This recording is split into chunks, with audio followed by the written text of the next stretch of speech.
Smart Ideas, la bonne idée du jour, elle est signée Diane Exposito. Bonjour. Bonjour. Vous êtes la cofondatrice de Nalka. Vous venez de la créer, cette entreprise, avec Jonathan Moyoli. C'est quoi l'idée de départ? Racontez-moi. L'idée de départ, c'est qu'on est donc je l'ai cofondé avec Jonathan Moyoli et tous les deux, on était vraiment intéressés par l'alimentation depuis toujours. Jonathan parce qu'il fait beaucoup de sport et donc est très intéressé par l'aspect nutrition. Moi parce que je viens d'une famille qui aime bien manger mais qui fait aussi attention à ce qu'elle met dans son assiette. Et donc en fait, quand on faisait les courses, on en avait vraiment du mal à trouver des produits sans sucre ajouté, assez sains, etc. Et donc c'était une grosse frustration. Et en creusant le sujet, on s'est rendu compte qu'en fait, il y avait un énorme problème de santé publique lié à la surconsommation de sucre, avec un doublement de l'obésité en 20 ans en France, un doublement du diabète aussi. Et donc on s'est dit qu'il fallait faire quelque chose et on a créé Nalka. Alors Nalka, c'est quoi? C'est un supermarché en ligne, c'est ça? Voilà, c'est ça. Nalka, c'est un supermarché en ligne réduit en sucre, créé vraiment pour répondre à cette problématique de la surconsommation de sucre. Concrètement, aujourd'hui, on a plus de 2500 produits réduits en sucre et qu'on a tous goûté, donc qui sont bons pour tous les moments de la journée. C'était le meilleur moment de la création de l'entreprise, c'est ça? On a une charte de sélection qui a été élaborée avec des professionnels de santé. Vraiment, on a éliminé plein d'additifs, d'édulcorants, d'exhausteurs de goût, donc tout est propre. Et au-delà de ça, on a une expérience d'achat qui est ultra innovante, qui est une vraie première mondiale.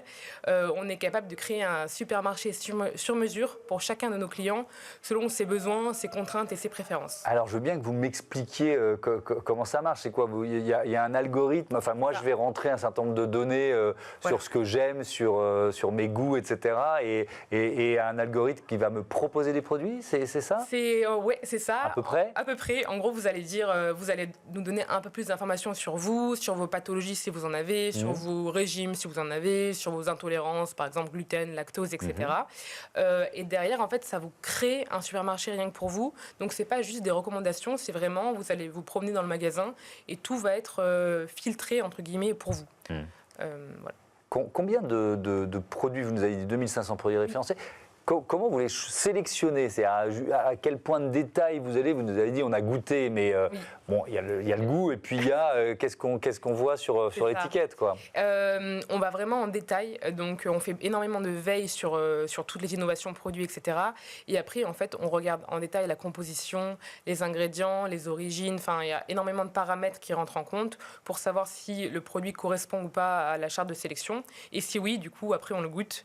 Et si tous les critères sont validés, on le rentre en salle. Est-ce que ça veut dire qu'il y a des produits introuvables? C'est-à-dire qu'on ne peut pas, dans telle gamme, trouver une offre finalement sans sucre ajouté, sans sucre transformé?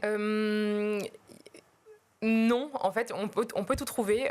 Et c'est le but de Nalka, c'est vraiment, on a à la fois des produits que vous allez trouver dans les supermarchés classiques et on a plein de produits pépites qui sont assez difficiles à trouver et que nous, on déniche. Donc non, il y a pas mal d'offres, mais il faut la chercher. Et donc, ça suppose des partenariats avec des marques grandes et petites, j'imagine. C'est ça, exactement. On a plus de 250 marques aujourd'hui. On travaille en direct avec elles et on a un entrepôt près de Dijon, donc on maîtrise toute la chaîne entière.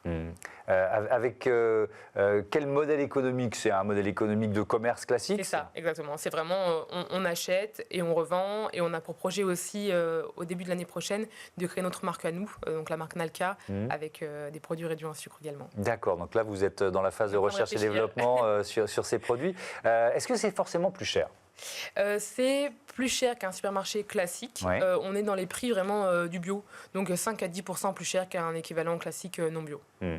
Dans le modèle économique, je réfléchissais à ça, vous entendant dire finalement il faut renseigner la machine avec nos goûts, nos données. Est-ce qu'il y a aussi le fait que vous avez des données de vos clients, des données peut-être un peu personnelles, des données de santé? Alors oui, c'est un vrai sujet, mais du coup ça on l'a bien cadré, c'est stocké sur un serveur à part et nous on n'a pas accès vraiment, on a les statistiques je dirais, mais on n'a pas accès à telle personne, à tel problème de santé ou à tel régime ou à telle intolérance. Ça veut dire quoi? Une forme d'anonymisation des données, évidemment, respect de la RGPD, etc., etc. Tiens, une dernière petite question. Pourquoi ce nom Nalka, ça veut dire quelque chose ou pas du tout?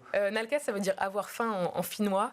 Et c'était un nom qu'on trouvait rond et très sympa pour construire une marque autour du moins sucré. Et ben voilà, vous nous avez donné faim. Merci beaucoup Diane Exposito et bon vent à Nalka. Voilà, c'est la fin de ce numéro de Smart Impact. Je voudrais remercier celles et ceux qui m'accompagnent, Marie Billa et Alexis Mathieu à la programmation et à la production de cette émission. Le réalisateur aujourd'hui, c'était Romain Luc et au son, Héloïse Merlin. Belle journée à toutes et à tous sur Be Smart for Change. Salut.